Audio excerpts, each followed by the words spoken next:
intellectuals make a bid to defend free speech in the face of cancel culture. Vanderpump Rules were fired over racist tweets, and lots of other folks are getting called out. I don't know in the UK if I've seen a death that's caused so much debate, so much turmoil, hurt, pain.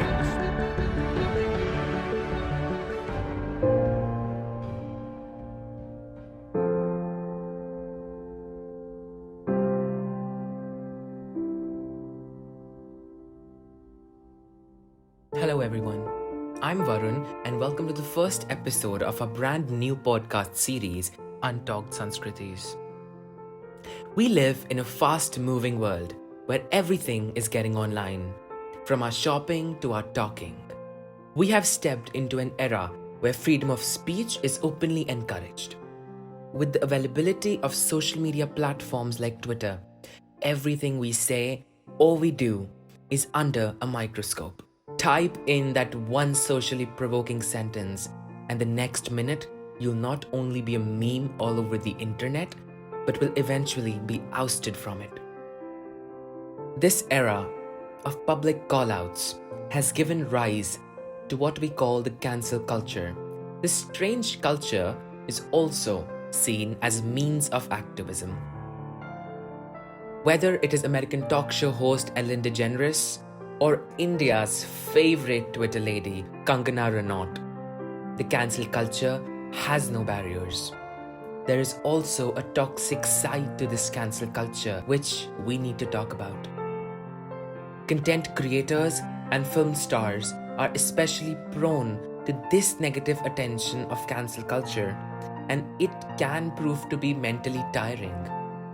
In February 2020, Caroline Flack, a British TV star, committed suicide when her love life became the aim of social media callouts. The most recent aim of cancel culture was American rapper Eminem. Social media was set on fire when Generation Z TikTokers openly called for Eminem's cancellation. What further contributed and ignited this fire was Eminem's biggest support group coming to his rescue, the Millennials. It is now being called the Battle of Generations. We need to ask ourselves, where does that thin line lie which divides activism and obscenity? Yes, sometimes these public callouts are needed. Posting derogatory and offensive statements towards anyone, that too on a public platform, is wrong.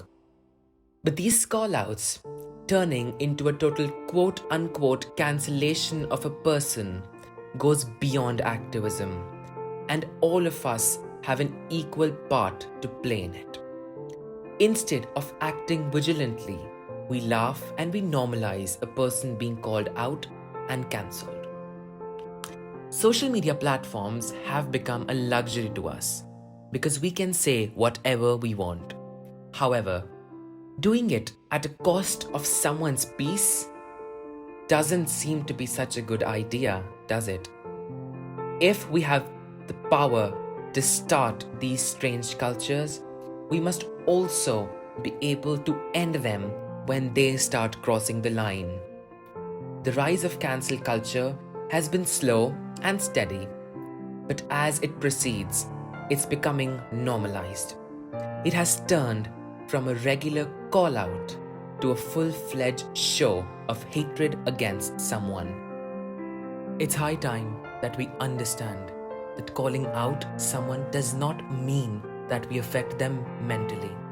Standing up and calling out shouldn't be taken to extreme ends, which could cause bodily harm or, as a matter of fact, a suicide.